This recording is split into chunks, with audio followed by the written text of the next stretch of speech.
शिवाय नमस्तुभ्यं, श्री शिवाय नमस्तुभ्यं, श्री शिवाय नमस्तुभ्यं। राधे राधे मेरे प्यारे भाइयों बहनों माताओं व बंधुओं, चैनल में आपका स्वागत है।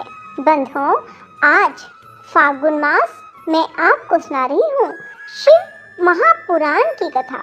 बंधुओं, फागुन मास में जो मनुष्य भी शिव महापुराण की कथा को सुनते हैं, भगवान शिव ओढ़त दानी उनकी हर मनोकामना पूरी करते हैं। बंधुओं, पूर्ण विश्वास के साथ ही फागुन मास में शिव महापुराण की कथा को सुने।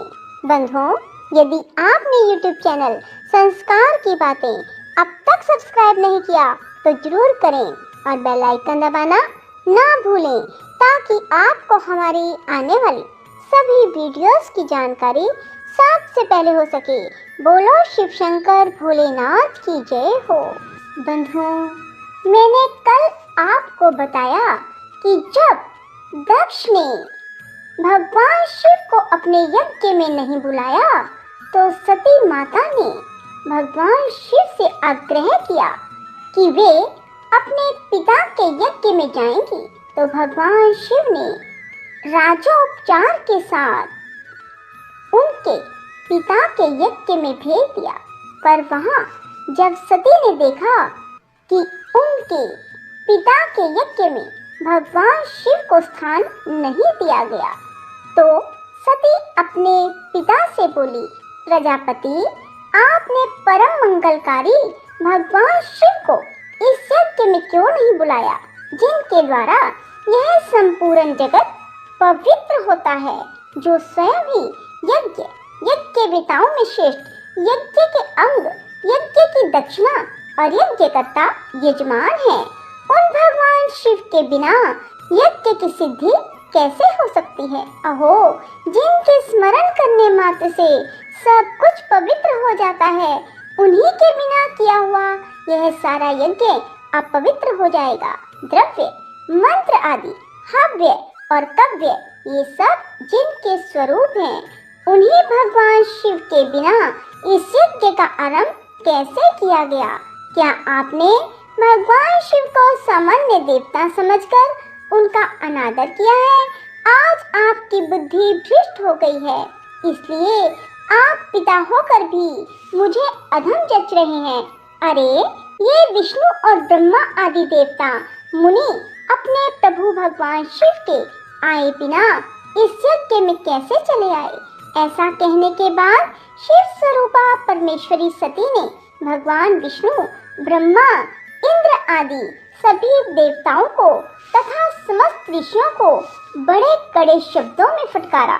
ब्रह्मा जी कहते हैं, नारद, इस प्रकार क्रोध से भरी हुई जगदम्बा सती ने वहाँ व्यथित हृदय से अनेक प्रकार की बातें कही। श्री विष्णु आदि समस्त देवता और मुनि जो वहाँ उपस्थित थे, सती की बात सुनकर चुप रह गए। अपनी पुत्री के वैसे वचन सुनकर कुपित हुए दक्ष ने सती की ओर क्रूर दृष्टि से देखा और इस प्रकार कहा।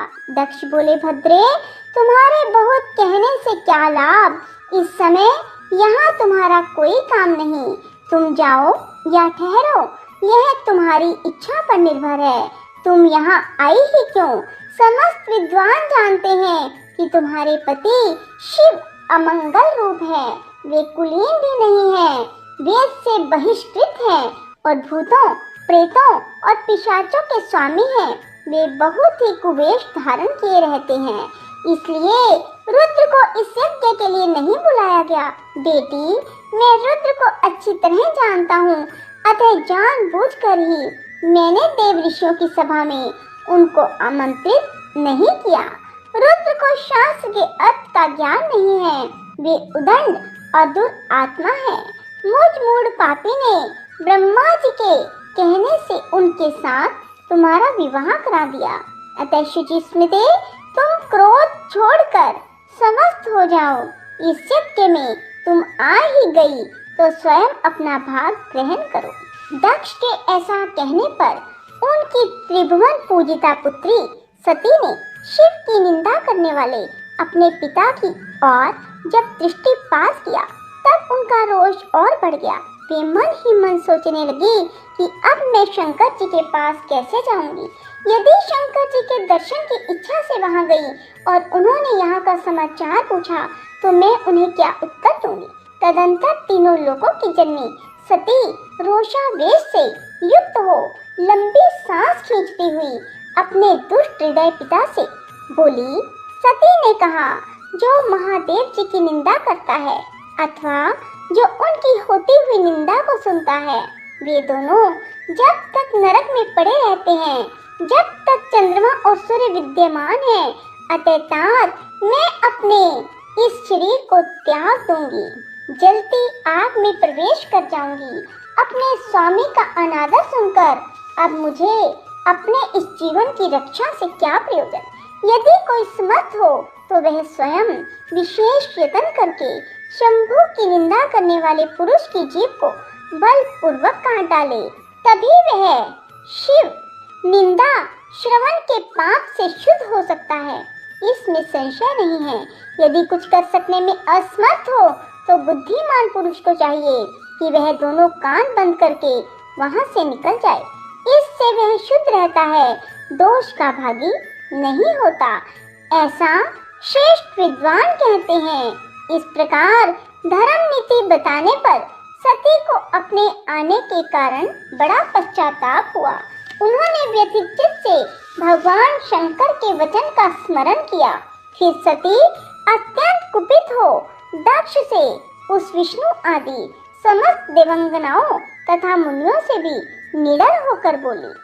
सती ने कहा, तात तुम भगवान शंकर के निंदक हो, इसके लिए तुम्हें पश्चाताप होगा। यहाँ महान दुख भोग कर अंत में तुम्हें यातना भोगनी पड़ेगी। शेष अगले अध्याय में। राधे राधे, जय श्री कृष्णा। बंधुओं, यदि आपको हमारी वीडियो पसंद आए तो इसे लाइक करें और शेयर भी जरूर करें। धन्यवाद।